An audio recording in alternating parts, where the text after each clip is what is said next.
Anchoring CBC's live coverage of the parade today, our chief correspondent, Peter Mansbridge. He joins us now. So, Peter, what stood out for you?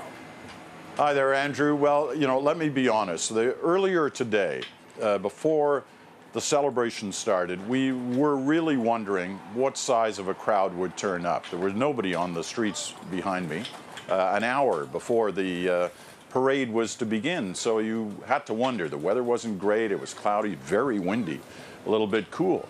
But then suddenly, in the hour before the parade started, crowds started to build and build and build and build till they were, the traditional 8 to 10 deep either side of this roadway through the center of Apeldoorn.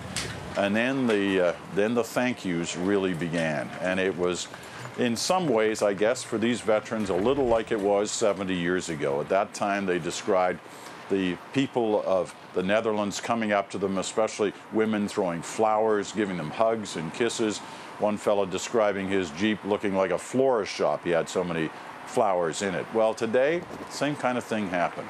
The people of all ages, the elderly and the young, coming up to Canadian veterans to say thank you, to shake their hands, to touch them as their liberators. We call them veterans.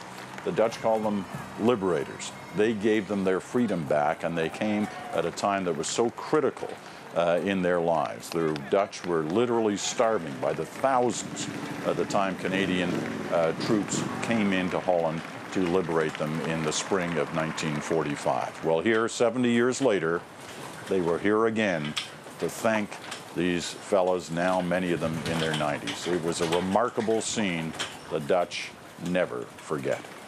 Andrew. All right, thanks, Peter.